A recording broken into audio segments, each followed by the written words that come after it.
Oh, everything is in here. Okay. Let me just log in with your own setup.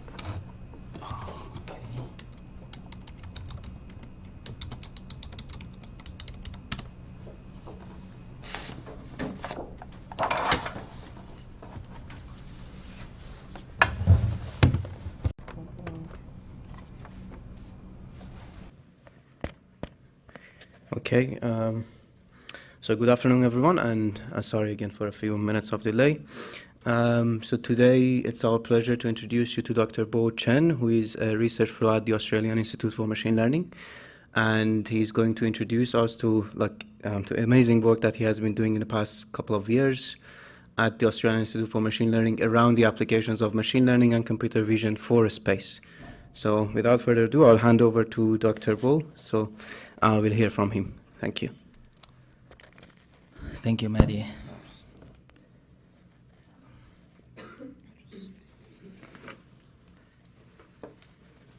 Good afternoon, everyone. I'm very glad here today to be giving this talk about the work I do in machine learning and computer vision for space applications. As Maddie mentioned, I have been working in AI/ML for the past 2.5 years. So I understand this today's topic is about AI around space. So I will introduce the works I have done in the past that is space related. And in the second part, I will also introduce some works that are not done by myself, but I think it's very relevant, or I think it has a very good potential to be applied in the space sector. So the first big area of space application is about docking, navigation, debris removal. So you've probably seen this a lot in the movies, then when a compartment or part of a spacecraft trying to dock with the other spacecraft. So how can we utilize machine learning in these sort of applications? Can we enable spacecraft to have autonomous navigation to dock into other parts? The answer is yes, probably. The key to achieve that is vision-based pose estimation. So you'll hear me talk about pose estimation a lot in this talk because it's a big topic that I've been working on for quite some time. So the first work when I joined AIMO is about spacecraft pose estimation. Back in 2019, at that time, the European Space Agency have organized this challenge. Because of the importance of this task, pose estimation, they put on this data set, and the challenge about finding the pose of the satellite with respect to the camera via a single image. So what is a pose? If we express the object as a 3D point cloud, and all the points of this point cloud have coordinates, right? If we express that coordinates in a coordinate system,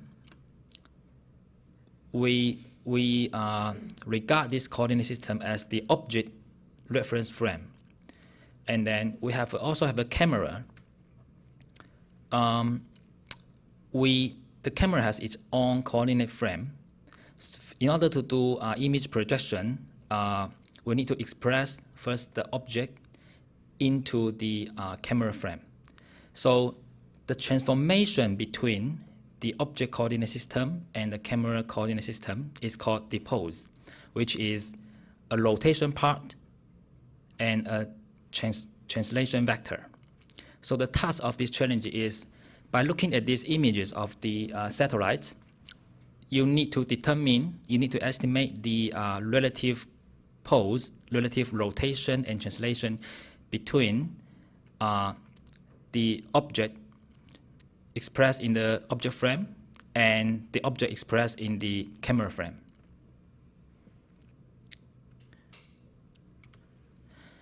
So to solve that task, we tried many different kind of methods.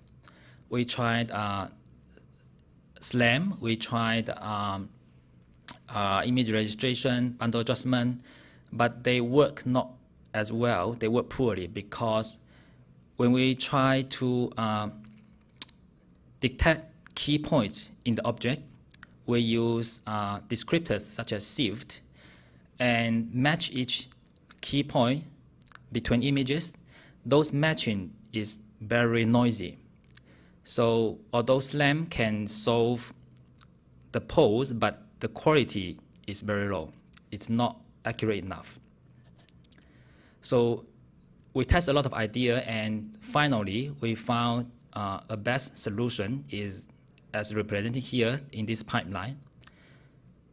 So it's a 3-stage pipeline. So first, when we have the input image, we feed it to an object detector. We perform object detection to recover its bounding box in the image. And then we crop that image according to the predicted bounding box and resize the crop to fit to a regression network. So this regression network looks at this crop of image, and it predicts a set of heat maps, which is corresponding to the set of predefined key points or landmarks. And then because we have predicted the 2D location of this set of landmarks, and we also have the 3D locations in the object frame, we can estimate the pose via this 2D, 3D correspondence through an algorithm called PMP. So to solve this task, the competition, the data set doesn't provide you with the object model. It simply provides a set of images as well as their ground truth pose label. So we need to construct the 3D model ourselves. What we do is that instead of densely construct, we simply choose a few important landmarks. In that case, we choose the edge points of these 11 edge points of this spacecraft model. And we pick a few images. We manually label each landmark on the image, and then we can, because this image comes with the ground truth pose, we can do a multi-view triangulation to reconstruct, to optimize the 3D positions of these landmarks from their 2D positions in different images, right? By minimizing the reprojection loss, the reprojection discrepancy, then we optimize and obtain the 3D model of this spacecraft. So when we, because these pose of these images are very accurate, they are from the dataset ground truth, so this reconstructed 3D model is also very, very accurate. Then we project that reconstructed 3D model with those ground truth pose to all the images, all the training set images, so that we have a new set of label, which is the 2D location of each landmark in the images. That can help us train the regression model. So now that we have all the 2D location of the key points, we can train a regression network to predict the 2D landmark location given an input image, given actually a crop of the input image, right? So the network we chose at the time was this HRNet. We chose this network because it has a nice architecture of continually mixing different levels, different scales of features, while also they keep processing the highest resolution feature maps. So that gives this kind of architecture a very good balance of rich semantic meaning and very accurate spatial accuracy, good spatial accuracy. So we resize each cropped image to 768 by 768 and feed it to the network. And then the output of the network is a set of landmark heat maps. From the set of landmark heat maps, we pick the highest, the strongest pixel intensity as the prediction of the 2D location of that landmark. So at this stage, we got the image and then we predicted its 2D landmark locations. What's left is estimating the pose. So we also have the 3D model and we have the 2D landmark location. The pose can be estimated by an algorithm called PMP, or perspective endpoints.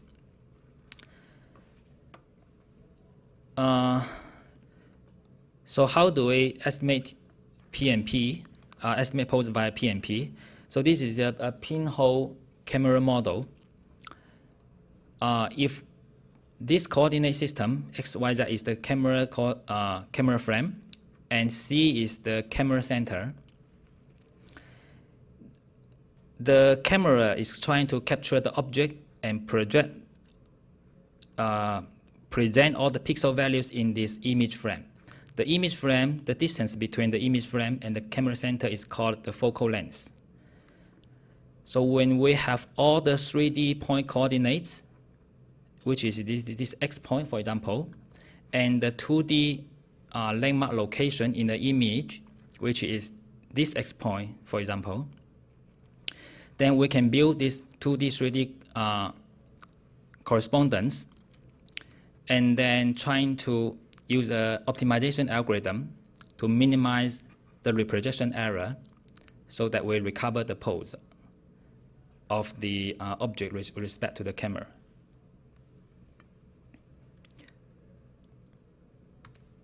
Sorry, can Yep. So when you predict those heat maps of the landmarks, do they have any sort of labels on them, or is it just all the landmarks are considered the same? So is it like the type of land? Do we have types of landmarks, or is it just landmarks in general? We have types of landmarks. So actually we have 11 landmarks in this case. So these 11 landmarks, and each landmark is uniquely ID'd, right? So this is landmark 1, 2, up to 11. And each landmark is position coded. So for example, the first channel is landmark 1, the second channel is landmark 2. And the heat map we predict is the prediction of this landmark specifically. So you have like 11 heat maps? 11 heat maps, yes. So the final output channel is 11. And that each heat map is a 2D Gaussian heat map. And you pick the maximum pixel intensity as the predicted location. So in that sense, you would assume there's always one of each landmarks? You pick just the maximum, a single point? Yes, yes. So yeah, so it's like a more discretized prediction because the prediction can only be the center of one pixel. So actually we find that increasing the heat map resolution helps increase the accuracy. But then there is this trade-off between accuracy and memory consumption, because when you increase the heat map to a big size, it becomes intractable. So another question. Yes? In the space, some of the place is totally dark so that we can see nothing, Yes. no lights. So how can you identify some points without lights? Okay, so yes, in that case, if it's completely dark, if we are using a optical camera, you probably see nothing because it's all black pixel, right? So in that case, you might want to resort to some hyperspectral camera. Instead of detecting visible light, you also detect infrared or other bands of radiation, so that you can have some information. But in this case, the data set they give us, they provided is visual image. So image like this. You have to have some kind of visibility to perform this task, right?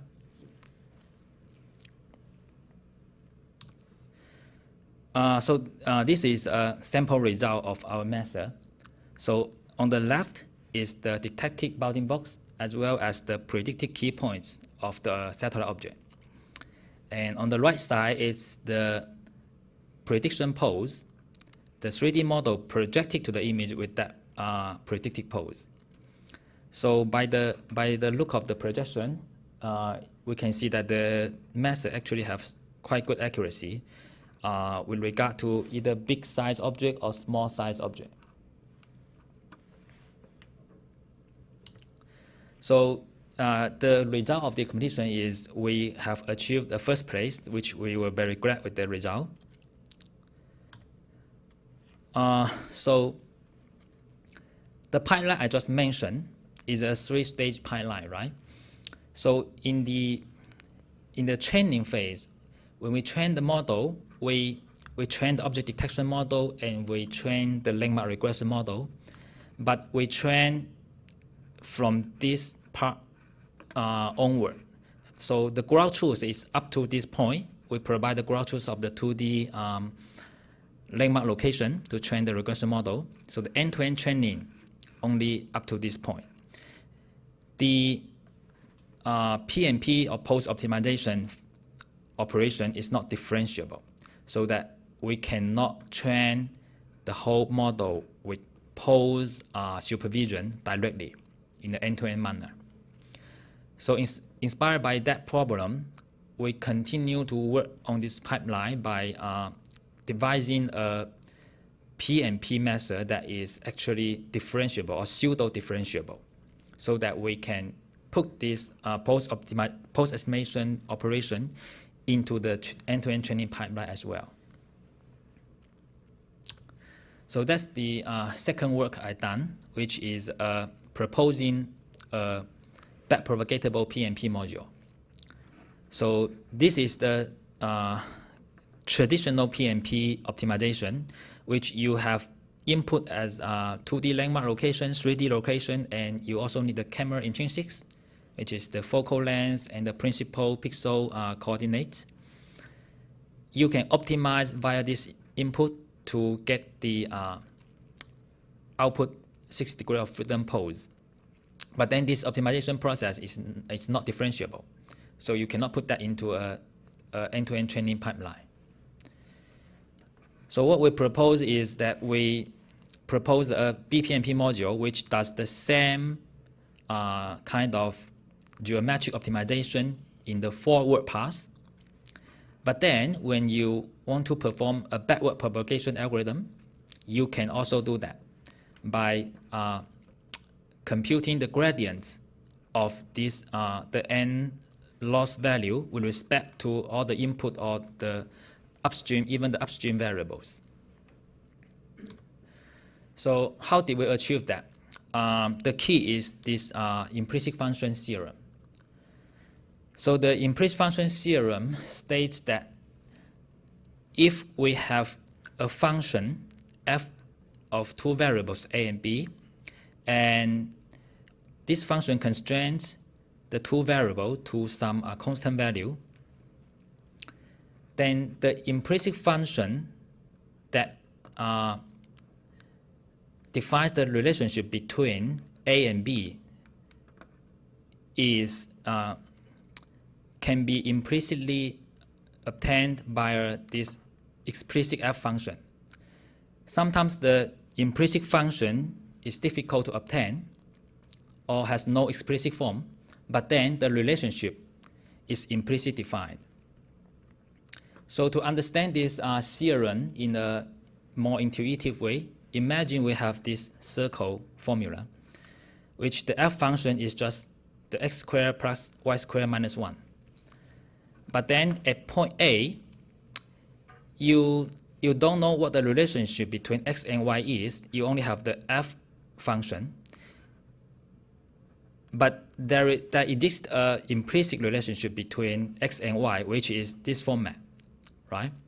So implicit function is telling you that even without the knowledge of this format, this g function format, you can compute the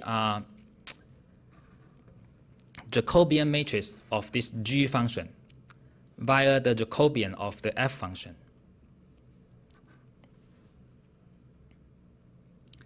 So this implicit function theorem provides us with a tool of implicit differentiation, which is kind of differentiating a function of unknown format, but with a constraint function f, with explicit constraining function f.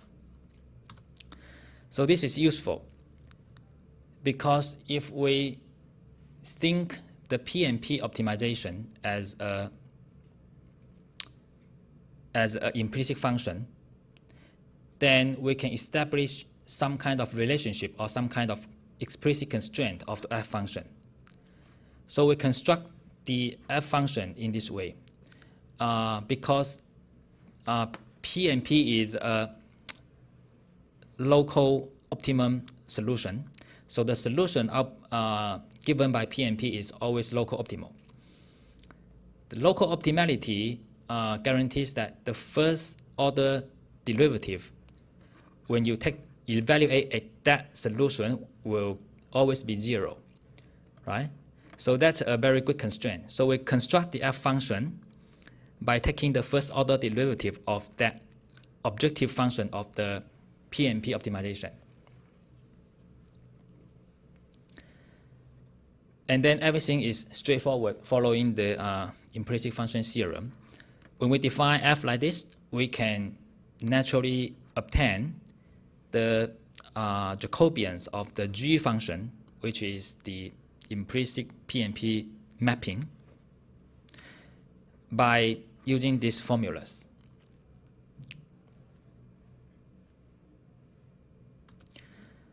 Okay, so what's the use of this BPNP function?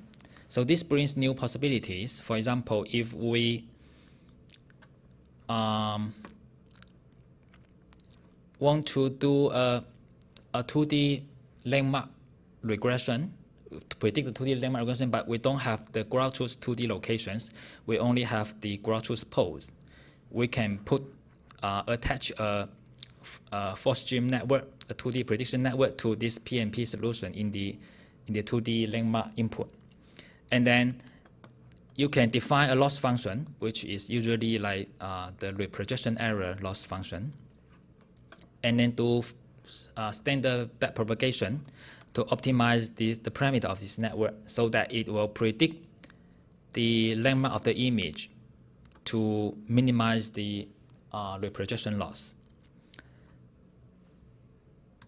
So let's watch this experiment.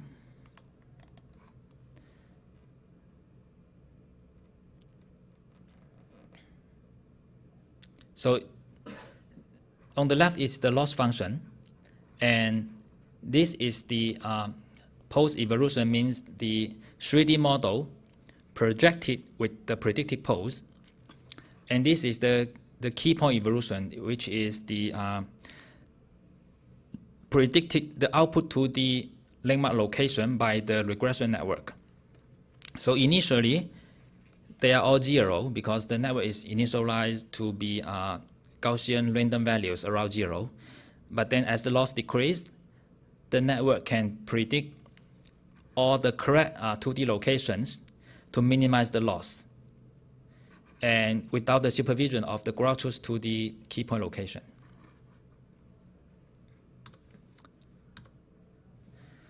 So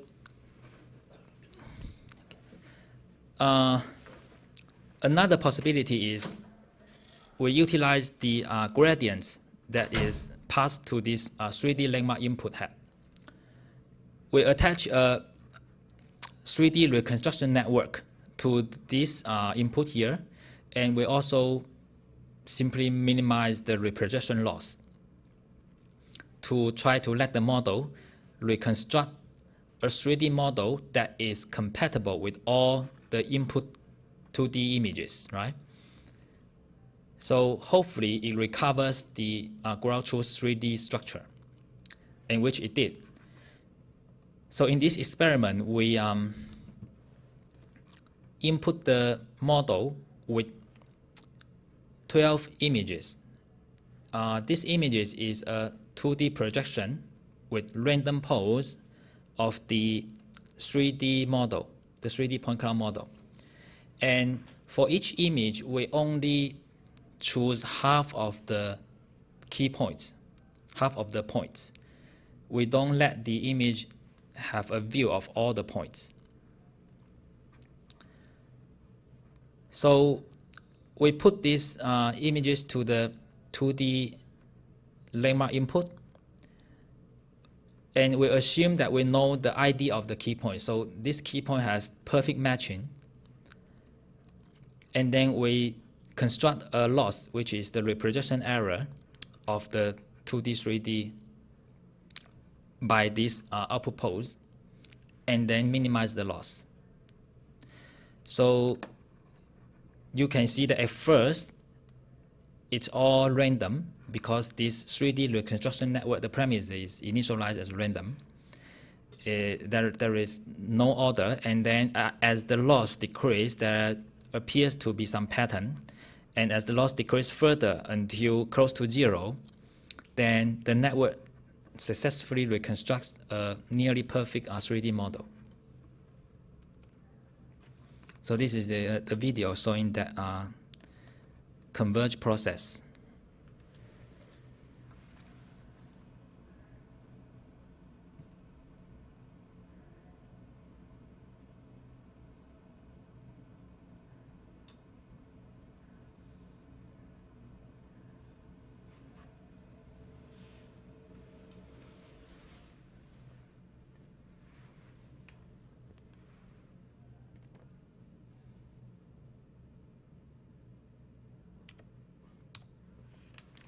Yeah, so the last possibility is, of course, the camera intrinsic heads can also be used. So if we have 2D input and 3D input we already given, but we don't know the intrinsic parameters of the camera, you can use this model as a camera calibration tool. You can randomly initialize the camera intrinsics and just let the loss decrease to recover the ground truth camera parameters. We will publicize this code of BPMP in this URL here. So if you're interested, feel free to have a play. I got a question. Yes? I saw your curve, loss curve on the previous slides, and then one of the slides have a big gap, like the gap Right. like in the 150. This one? Yeah. Yeah. Why would there be a big gap between 100 and 150? I think it's because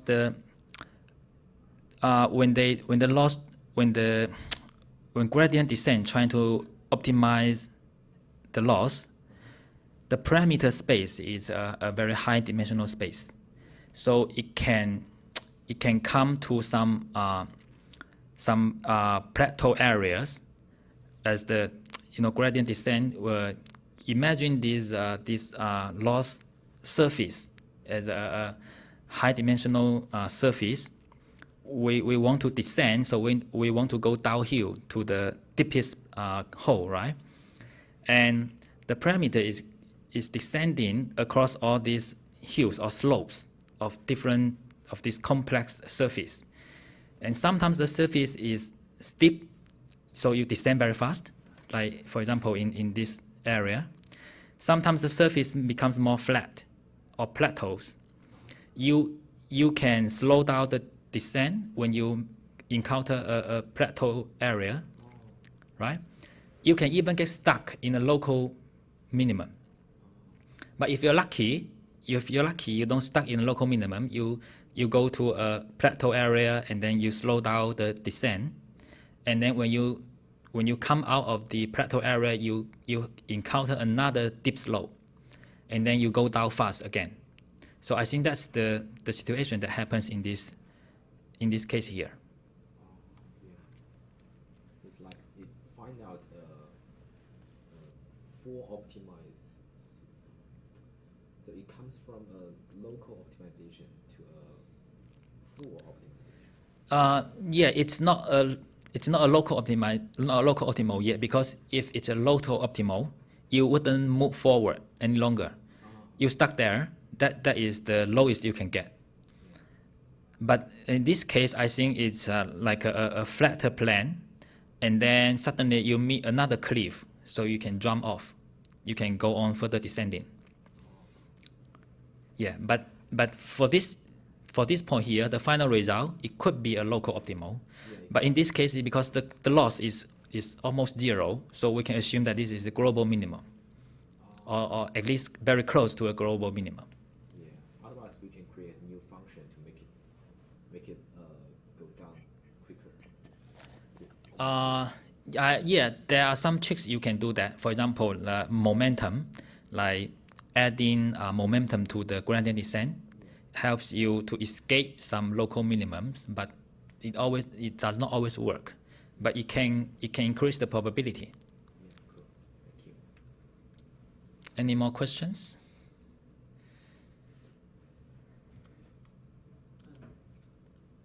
So for this model or this training pipeline, the ground truth is like the needed ground truth is the pose, right?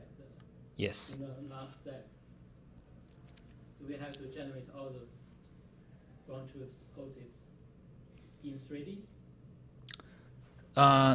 No, I think for training, if you are given a training set, the ground truth pose comes as the label.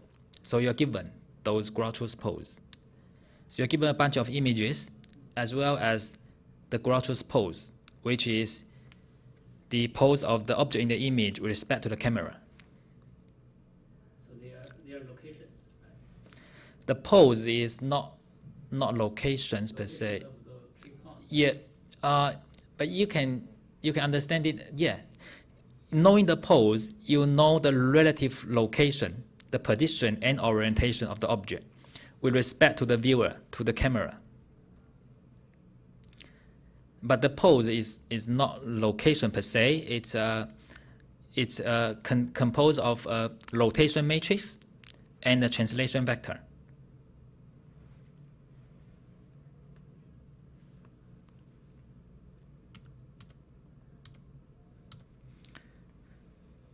Okay, so I've talked about this pose estimation pipeline and talked about how to make this final PMP operation differentiable, so that now the whole pipeline is differentiable and end-to-end trainable.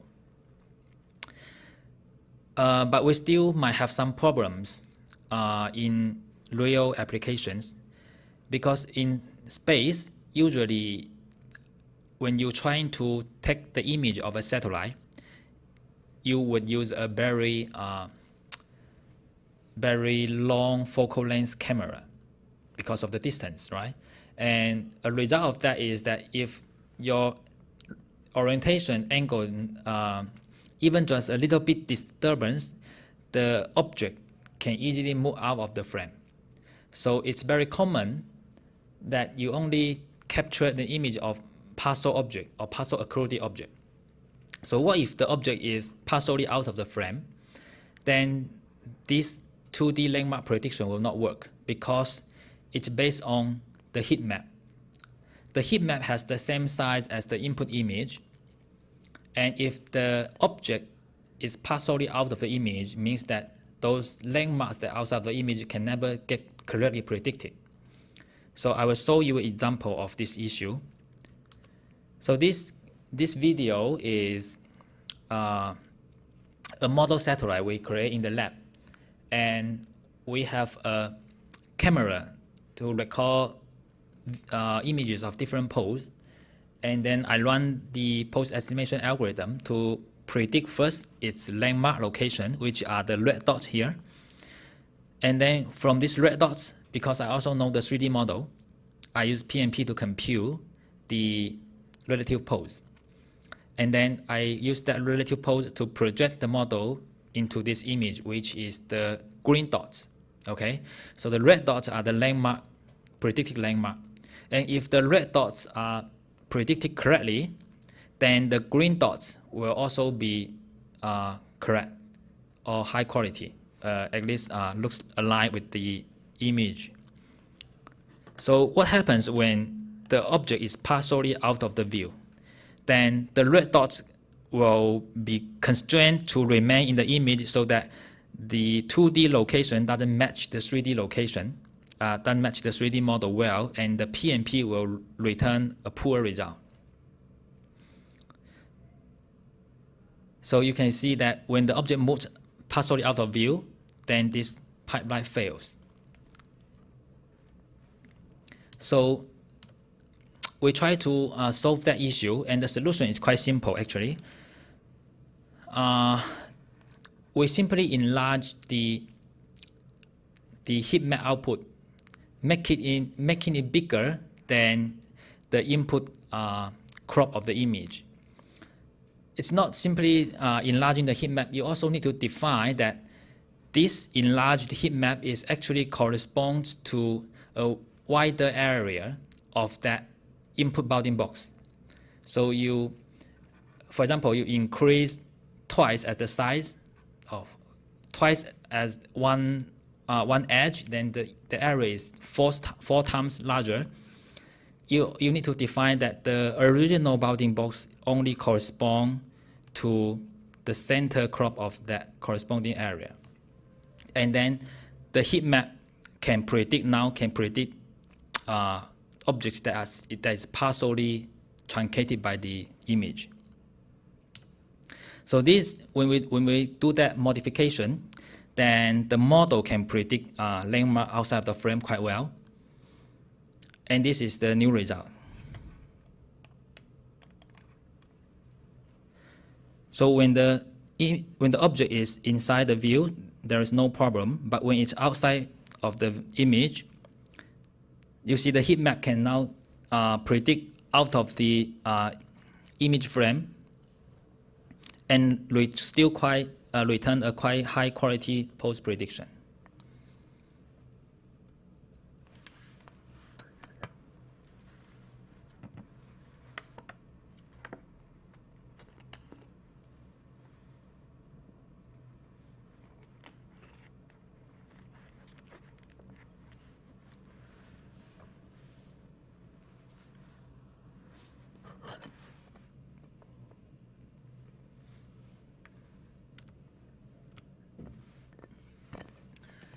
Okay, so the words I talked about before is all about post estimation for applications in navigation or docking, and another big area in space is the space situational awareness.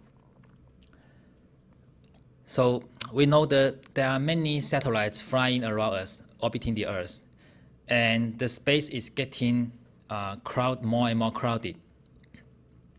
We need to have effective management and monitoring of these space assets. Otherwise, there is increasing risk of collision.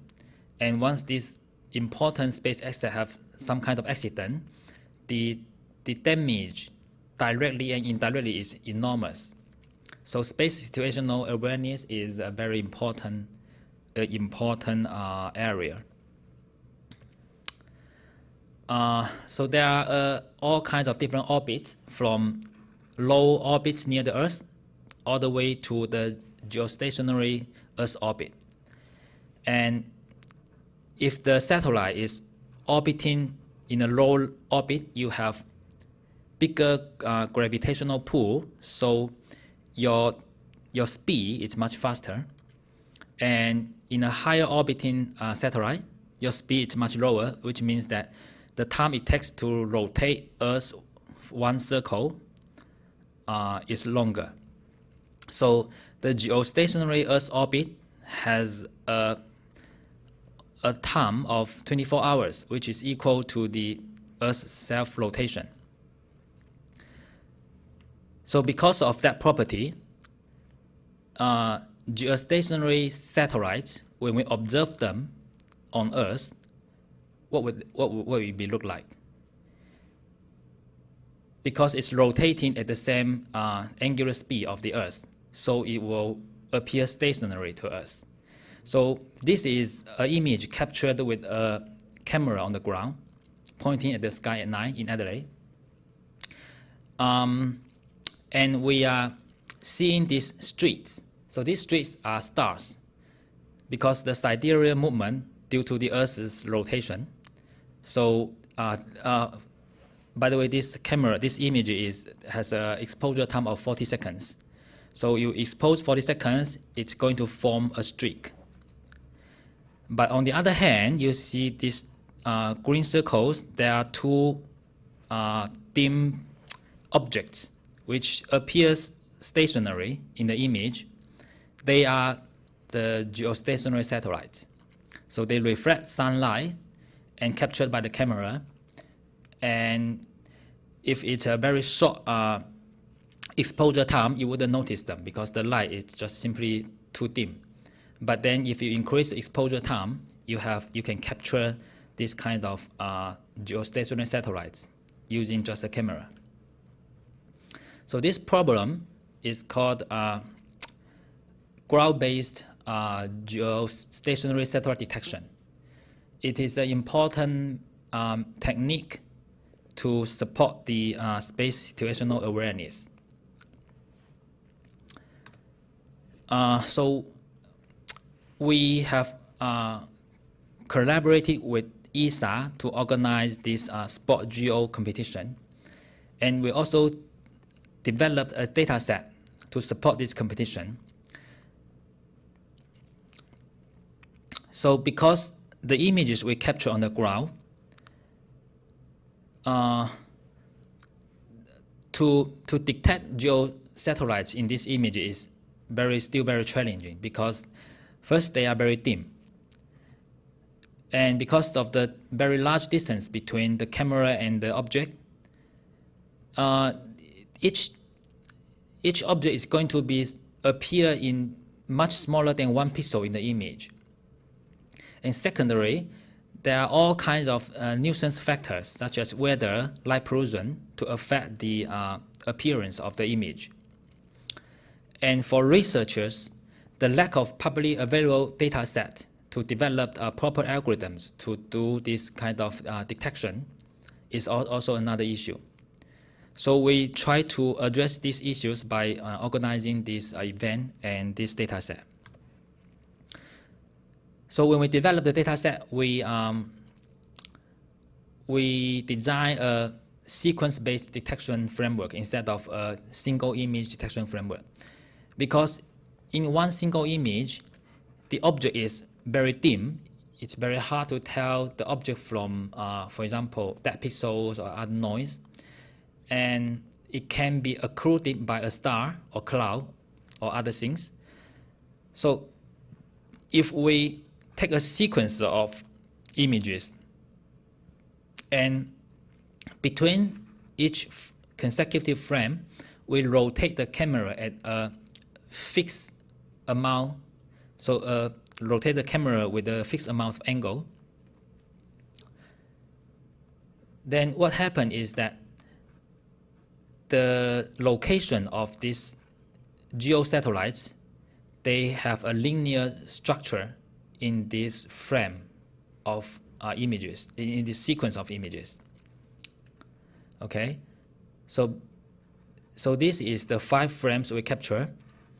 For each one, we slightly rotate the camera's field of view and record the image for 40 seconds while keeping the camera still. So the stars become streaks and the geo object appears as a blob. And then because of the rotation of the camera, so each image will look slightly different. And the geo object actually appears as a line structure. So it's clearer this way. So because of the design of this line structure, we try to make the problem more solvable. For example, if you have noise and you have missing targets, for example, occluded by a star or cloud in some frame, you can still use this prior knowledge of a line structure to remove the noise and recover the missing object.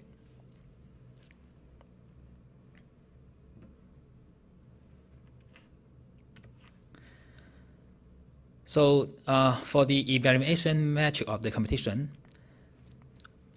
we use F1 score, or 1 minus F1 score, to rank all the competing methods. So F1 score is computed this way of the precision and recall. Precision is equal to the true positive divided by the sum of true positive and false positives. And the recall is true positive divided by the true positive and false negatives. To compute the true positive, false positive, and false negative, we need to do this one-to-one matching between the prediction and the ground truth. So we have the ground truth location of each geo object, and the competition, the participating teams, they submit predicted geo object locations, and we match them. So how do we do the match? We match them by minimizing the sum of truncated distances.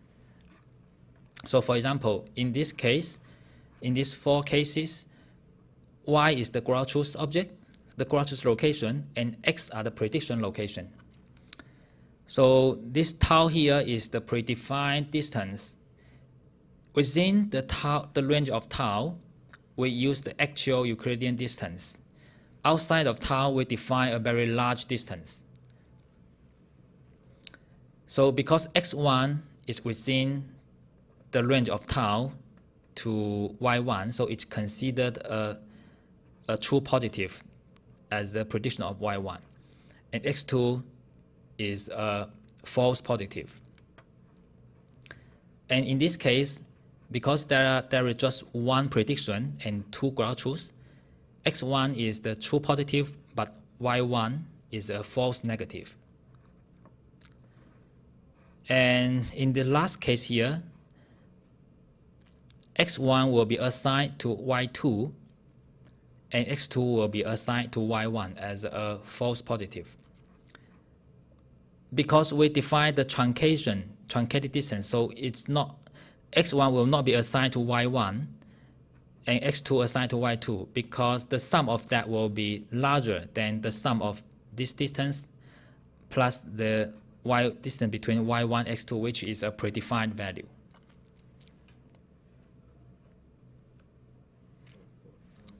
Yes? For the evaluation metrics, is the F1 better than precision or recall? It's a balance between precision and recall. So you consider both. So if you only consider precision, then you will predict as much as you can. Like probably for each location, you make a prediction and there is a match, right? But then you have a I know that how it calculated, but like in our project, we need to select evaluation metrics. Like we can use AUC ROC to find out if the model is good or bad, and we can also use F1 or precision or recall. Like, but in this case, in your case, why would you like to use the F1? Okay, because we want to balance the precision and recall. So we want you to detect the objects as accurate as you can, but also, we also want you to, for each ground truth, you need to detect them, not to miss out, to avoid missing out any detection. Yeah, so we want you to have a good recall as well as a good accuracy. So that's the reason of F1 measure. So in this work, topological way, we develop a technique of sweeping the plane to find light structures and to detect this kind of geo objects. So what we do here is we first apply a pre-processing of the sequence of images, so that only noise and the geo object is left on the image. And then because we know that the geo object will form a line structure, so from this many noise, we detect line structures that are within a certain area allowance, and then extract those geo objects.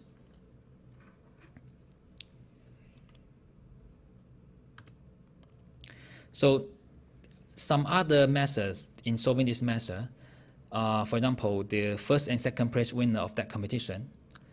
The first one uses a deep learning model. They perform first pre-processing and then use the deep neural network to detect candidate objects. And then the last step, they also utilize this line structure to filter and refine the prediction result. And the second place winner approach is similar to what I described in this topological sweep method.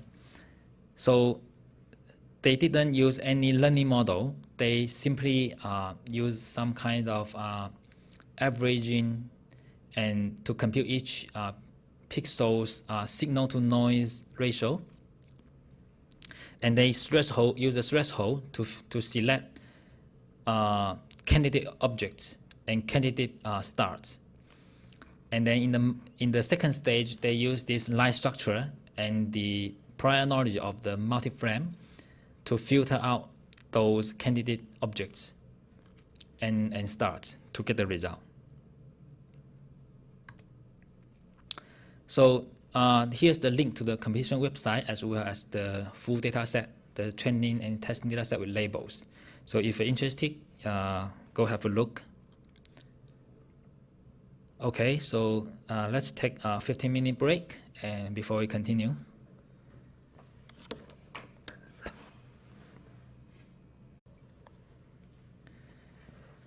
Okay, so the next area of space application I want to talk about is remote sensing. So according to Wikipedia, remote sensing is the acquisition of information without contacting the object or without on-site observation, so gaining information remotely. So there are two types of remote sensing. One is passive, one is active. So the passive one is you simply receive information by a passive sensor, for example, by the sunlight. And the active one is you emit energies and then get the reflection of some of the energies as the information, such as radar systems. So the role of machine learning, that is, can be one way to apply machine learning in remote sensing is aerial image object detection. So there are two mainstream type of object detection. One is the RCNN based, and one is the one-stage YOLO based.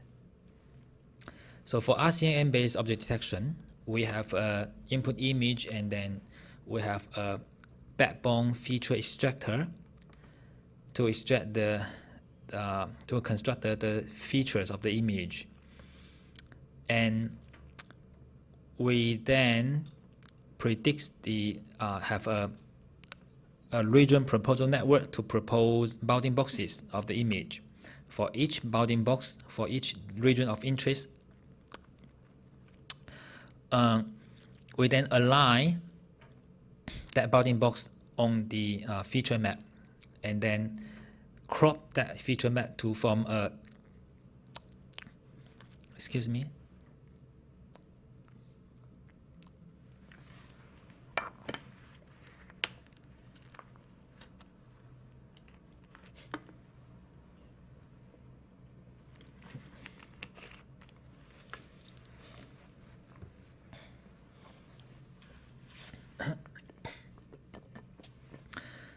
crop that feature map to form a ROI feature, and we then use the ROI feature to perform object detection, for example, to regress the class label of the object, or regress the bounding box of the object, or even the mask of the object. For YOLO-based object detection, they partition the image into blocks, and then for each block they produce a bounding box coordinates and as well as the class label. So there is no multi-stage processing, so it's basically generally faster than RCN based. For machine learning in this particular area of space application, for example, some work they consider a specific task, such as ship detection. So for example, in this work, they propose a new kind of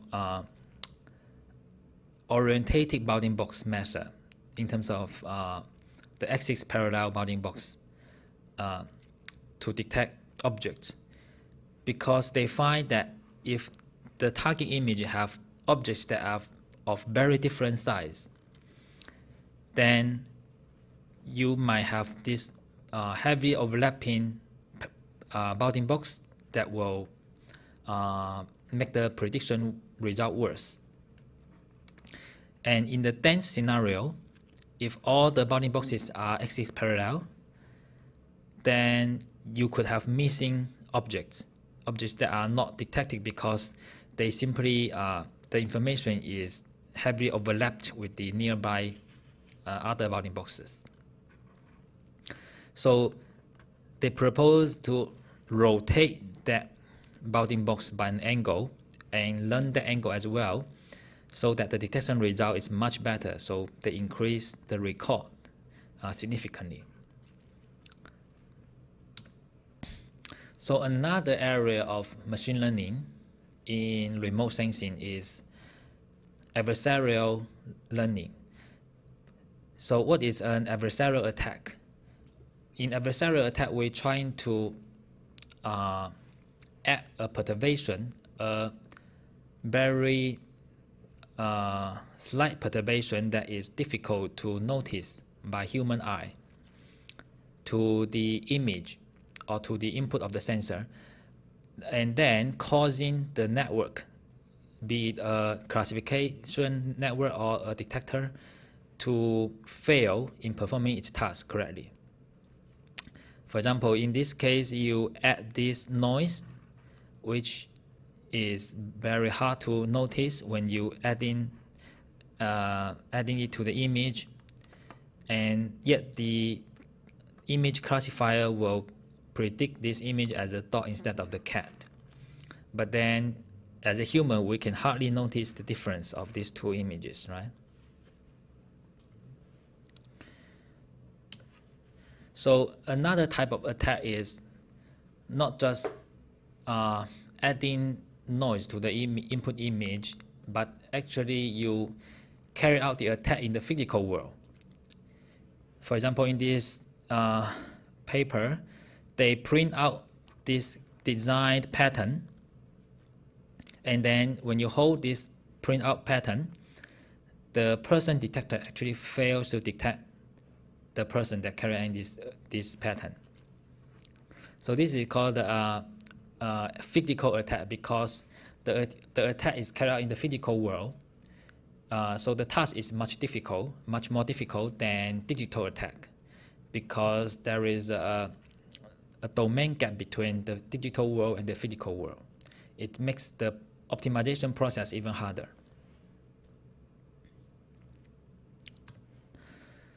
So one of our work is about physically attacking aerial image object detector. So in this work, we're trying to create physical patches that can hide a car from an aerial car detector. It's like adding a camouflage to the car so that the detector will not detect it. And we consider two ways of hiding the car. One is a patch placed on top of the car, and one is a strip-like patterns and place it around the car.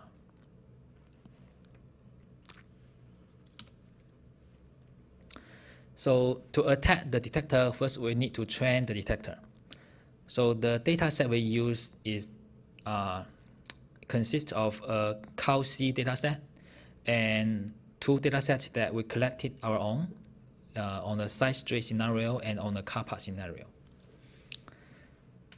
So we then use these data sets to train the Euro 3 model detector, and this is the result of the trained model, the prediction of the trained model on some sample images.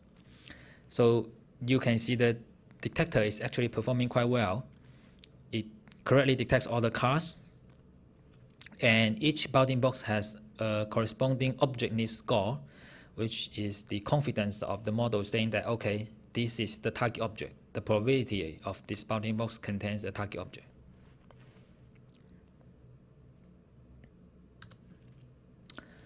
So after we train the detection model, we use this pipeline to train the adversarial patch. We place the pre-trained model here, and then we freeze all its parameters. So the model weight will not be updated anymore. And the only free parameter in this pipeline is this patch P here. So the patch P first goes through some geometric and color transformation, and then it's resized and placed on top of the training image. And then the image imposed with the patch is further goes through some weather augmentation, and then finally we feed it to the detector network. So the detector network will produce some detection result, which consists of bounding box and the object needs score and classification probability, etc. So our goal is to fool the detector that this is not an object. So the loss is the object needs score. So we try to minimize, so we try to train a patch that can decrease the object needs score of each bounding box that predicted by the detector. So if that patch is successfully minimize the object needs score to very low, then simply it's like hiding the object from the detector. Okay, so this is the result of the training. So on the left is images that without patch. Without patch, we can see all the cars are correctly detected with a very high, almost 90% plus confidence score, object needs score. And on the right, on top here is the patch that placed on top of the car. So know that this is not a digital patch. This is an actual physical patch. We print out the patch with a A0 paper, and then we place that patch on the car, and then this image is captured by a drone flying above the car park, and then capture this image. And then you see those two cars that with the patch on top of it has significantly lower object needs score than the other cars, showing the effectiveness of this physical patch. And also down here is the patch around the car. So it's strips of patterns, and it's not even sitting on the car, it's just around the car, and it can also effectively hide the car from the aerial detector. Yes? So the patch, you actually train the patch to give the maximum error. How much difference does it make training a patch versus just using, say, Gaussian noise or something like that? Sorry, you're saying that if I just use Gaussian noise as this patch P, will that still disturb it in some way? No. I believe it's no, because if you just add random noise, or I mean, depending on the size of the patch, right? Yeah. If the patch is big enough to cover the whole car, then of course any kind of noise can hide it. But then in this case, the car is completely visible by the detector. You just noticing the top of the car. Yeah. The big object feature is big white, big singular color. Yeah. If you cover it with Gaussian noise, Yeah. that's obscuring it. Without I don't think so. In some cases, it might happen to work a little bit, but it definitely not as effective as this optimized pattern, right? Because this is specifically optimized to lower the objective score.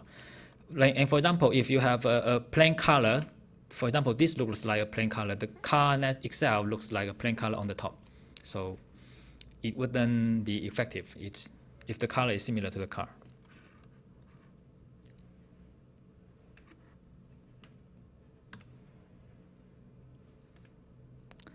Okay, so this is a video showing a more detailed result of this adversarial attack. Can I play this video? Okay.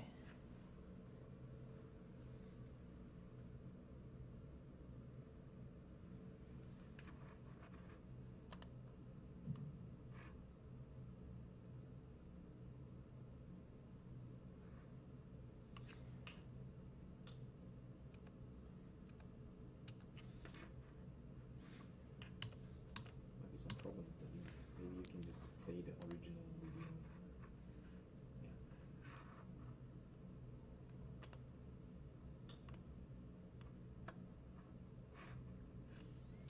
Yeah. Here we go.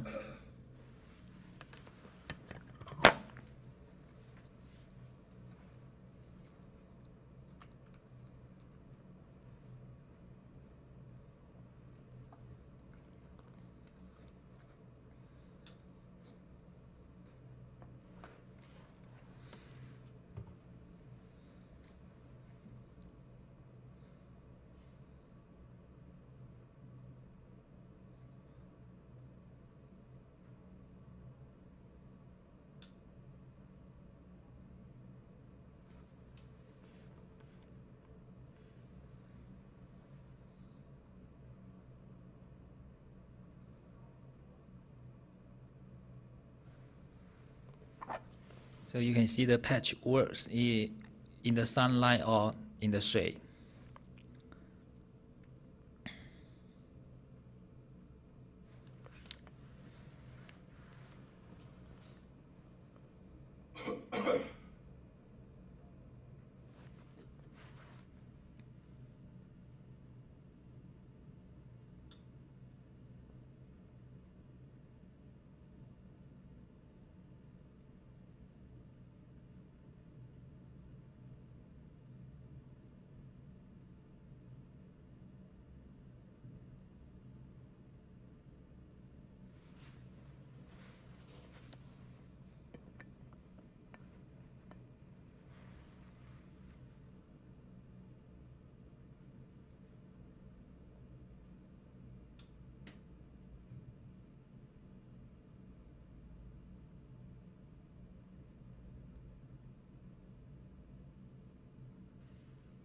Why is the number so unstable? Because it's always running from. Yeah, that's a good question. So I don't have a good answer to that. I think it's probably because the actual image pixel value is constantly changing a little bit, and the network parameters, when you pass the image, the pixel value to the network parameter, it's the computation becomes sensitive to those pixel values.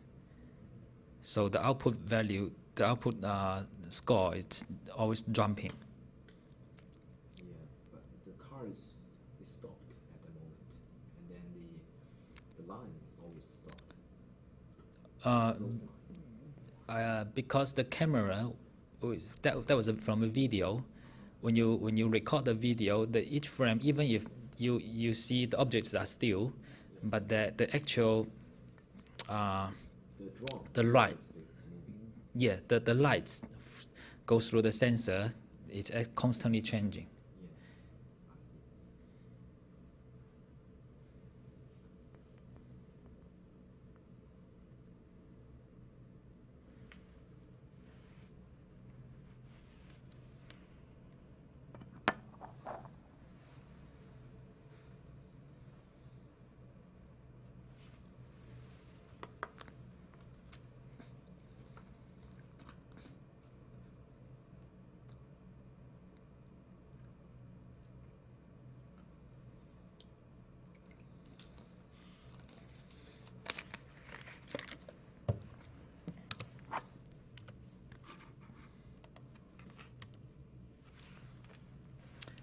Okay, so the next work I've done is related to the spacecraft segmentation.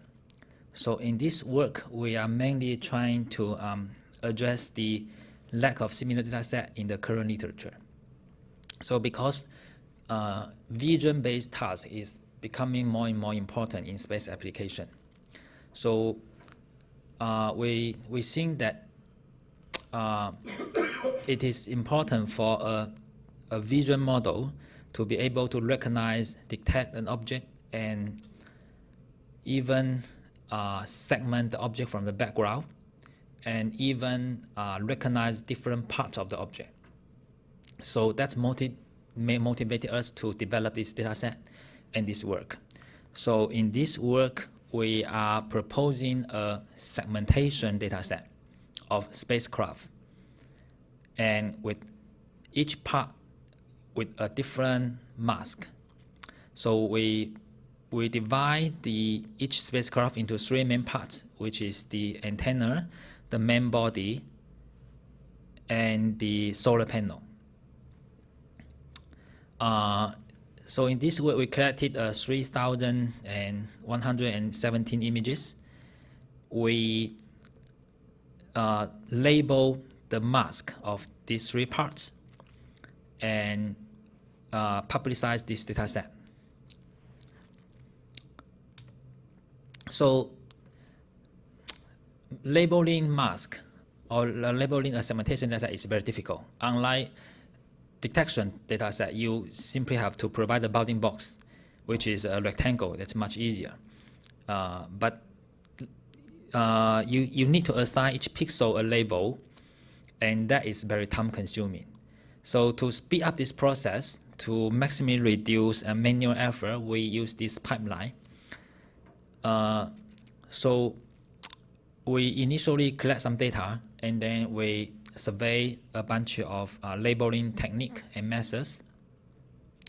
And finally, we pick the polygon RNN++ method as the labeling technique. And we use that method to label some data sets, and then we train a segmentation model with the already labeled data set. And use that segmentation model, we use it to predict more images and produce a rough mask, right? And from that rough mask, we then manually refine the mask until we get the full data set. So it's kind of a bootstrap circuit to label more data, train a better model to predict a better result, and then use the result to get more data. So in this work, we are trying to address this segmentation problem, and the data set is publicly available in this link. Okay, so so far I've talked about the projects that I've worked on related to the space application. And next I'm going to talk about some of the other people's works that I think is very interesting, and it's also space related. So the first area is domain adaptation.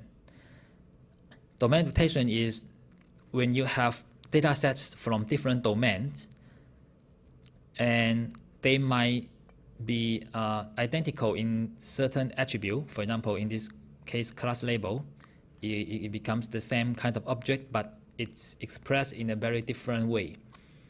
Although they are all images, but different kinds of images. So you can expect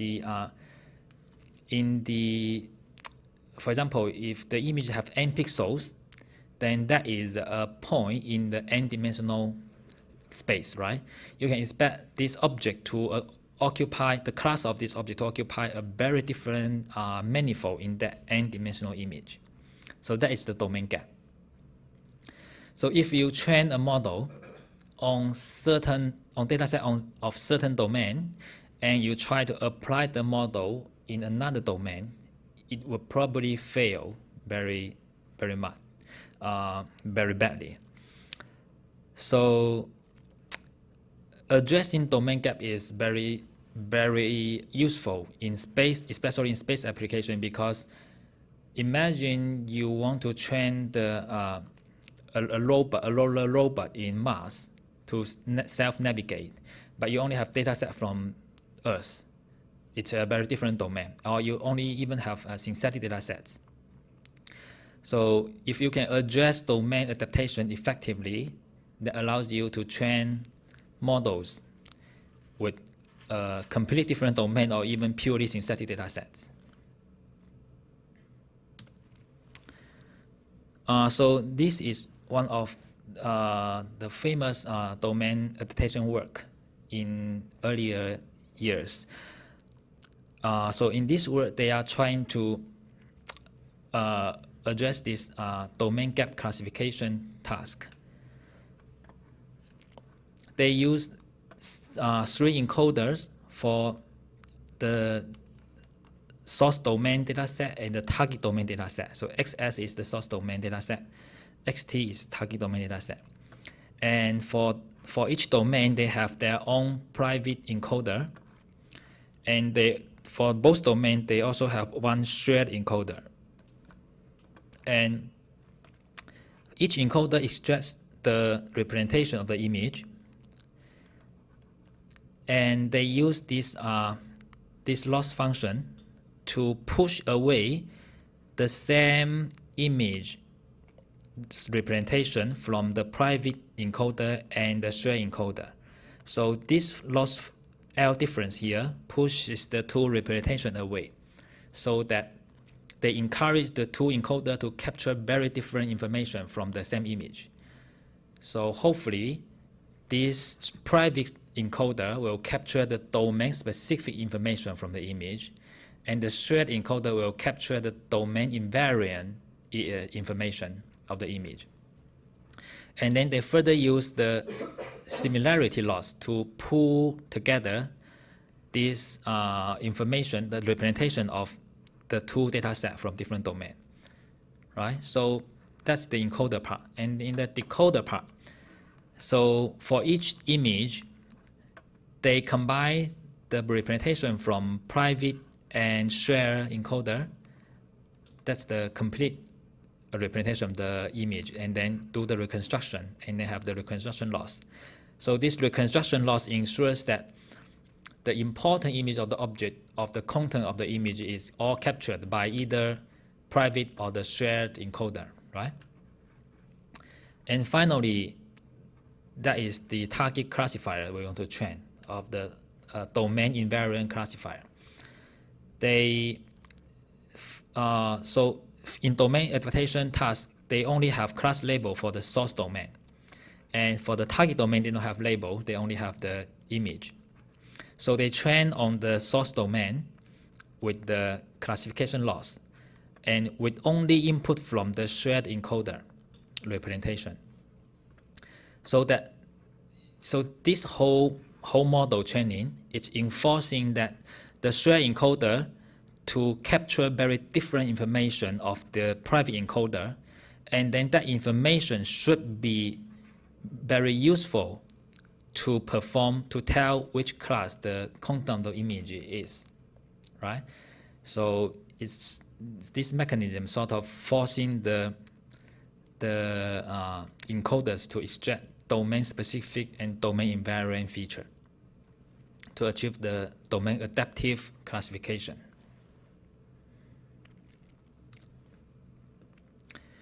Okay, so the next area I think interesting is the neural scene representation. So that is also space application related, because for example, in this work, they are trying to use neural scene representation to generate high fidelity images of a spacecraft. So what they do is they have a bunch of images of an object, of a spacecraft object, from different angles, and these angles, these poses are provided. And then they train this neural scene representation. Once this model is trained, you can query with a novel angle, a novel pose, so that the model will return a very high fidelity image of that novel camera pose. So to understand how they do this, we need to firstly go through what is the neural scene representation, which is NERF. And this is a very popular work, NERF. How do they train the model? So what they do is they have a set of input image from discrete camera pose. So each this object here represents a camera position and orientation. So they are looking at this object from all kinds of different angles about this hemisphere. And then they use this image to train the model. This model is an implicit representation of this 3D object. And then once the model is trained, you can render new images, new views using this model. So how do they train the NERF model? The implicit representation of that 3D model is captured by this network F. So this network is a multi-layer perceptual network, which is just a very simple fully connected network. And the input is a 5 degree of information, which is the 3D location, X, Y, Z, and the direction, the ray direction, which is the direction have 2 degrees of freedom, which is theta and phi, the 2 angles, or the 2 values in the unit norm vector. Once you have this 5 information, so this point and this direction, then they train this model to minimize the rendered pixel loss. So you query one location and one view direction. The model will output a RGB value and a density.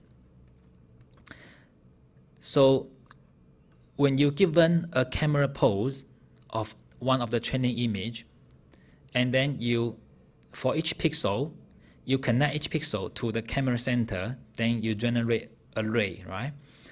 And this ray, along this ray, you sample multiple locations along this ray. So, and use these locations as the query information, which is X, Y, Z, and theta phi. So all of this you query and you return an RGB and density value. Then they use a differentiable rendering. So all of this RGB value of all the rays can project to an image plane, so that you have an image of this many pixels. Each pixel is a projection, which is integration of this RGB and density value from this network prediction. And you compare this rendered image with the original image, the ground truth image, and then you minimize the pixel loss. Okay, that's how they do the training. So as you can imagine, we have many different viewing angles. So the model has to output a very reasonable representation of the 3D scenario to have this many images have very minimal loss, very low loss. If you can train the model to minimize the loss with this many images, and then you can easily interpret to generate a novel view image with very high fidelity. Okay, so that's how they do the training.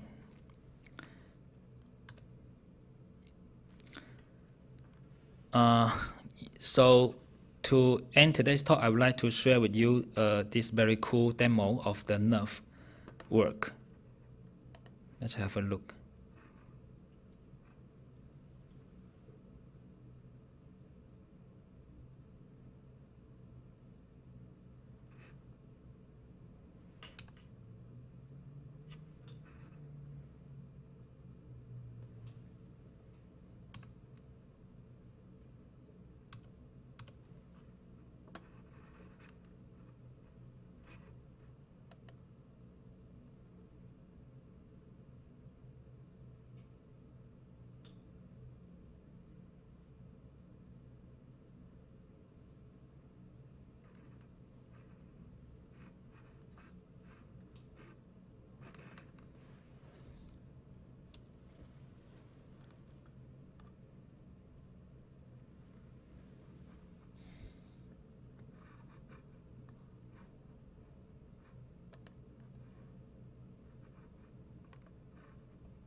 Okay, here we go.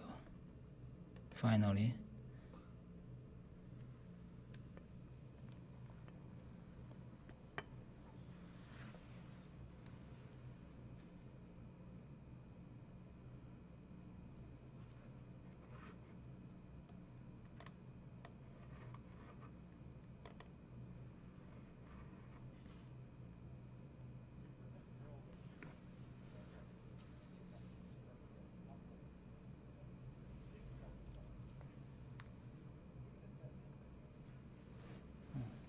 How do I have the sound?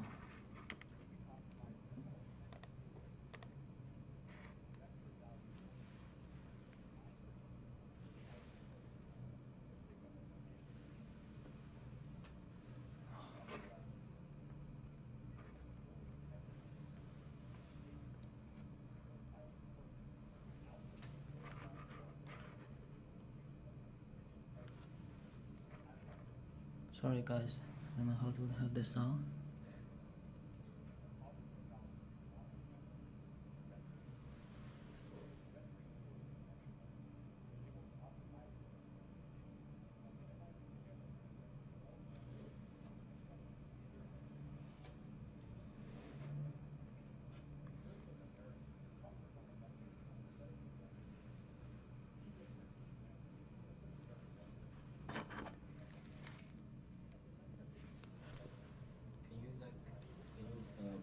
Use the system to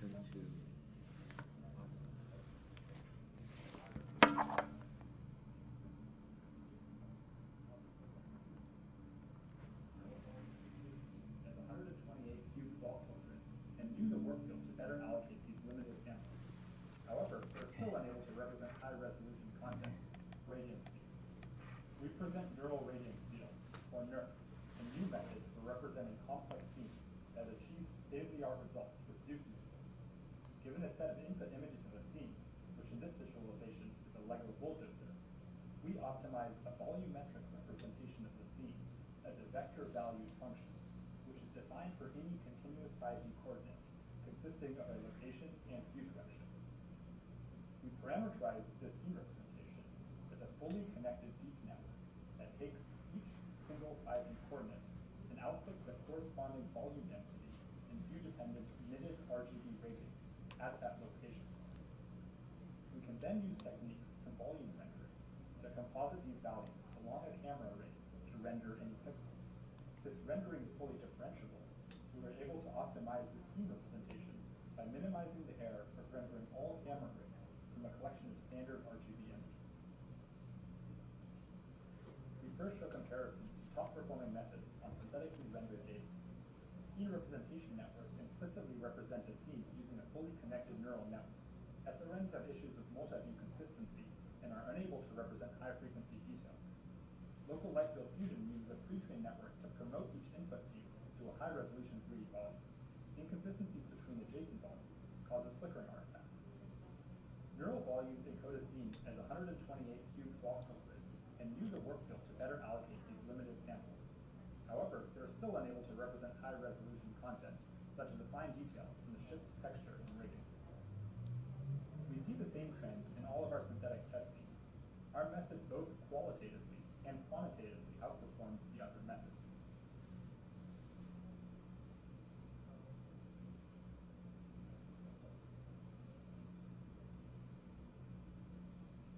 Here we show the results of our method on the 6 other objects in a realistically rendered data set with complex geometry and non-Lambertian materials. Next, we will show comparisons on real scenes captured with a forward-facing phone camera. SRN uses a recurrent network to ray march through encoded scenes, resulting in an inconsistent appearance between rendered views. LLFF blends between multiple renderings with different limited fields of view, resulting in flickering artifacts along image borders. Here, only our method can represent fine details with complex occlusion effects, such as the ribs in this fossilized T-Rex skeleton. Now let's take a look at some additional real results. We can visualize the view-dependent effects captured by our representation, such as the semi-transparent appearance of the olive oil model and specularity on the stove, reflections on this room's television, and specularities on the conference table.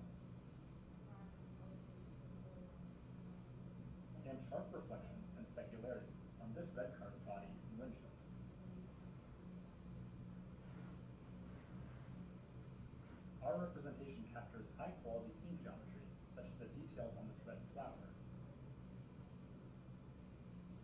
and complex occlusions in the Christmas tree leaves and ornaments. This geometry is precise enough to be used for additional graphics applications, such as virtual object insertion with convincing occlusion effects. Here, we visualize additional results across a wide variety of real-world scenes, each captured with only 20 to 50 images. Our neural radiance field representations are able to render photorealistic novel views of entire scenes with fine geometry details and realistic view-dependent reflectance effects. We're able to capture all of this visual complexity in just the weights of a simple, fully connected network.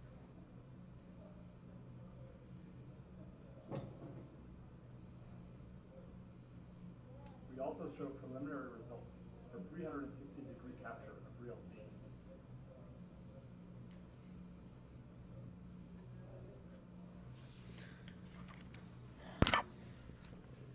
Okay, that's all the talk of today's talk.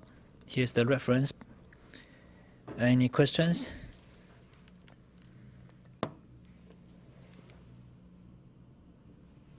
Thank you. Thank you very much.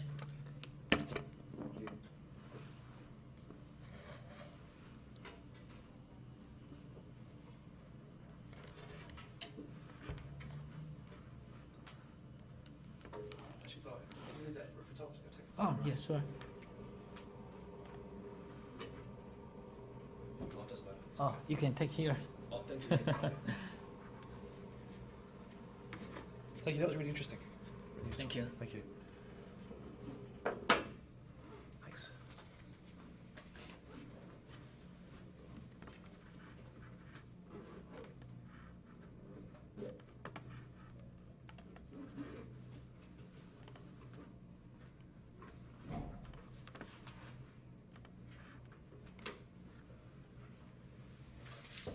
So about the three-dimensional reduction, like you showed on the last video, Mhm.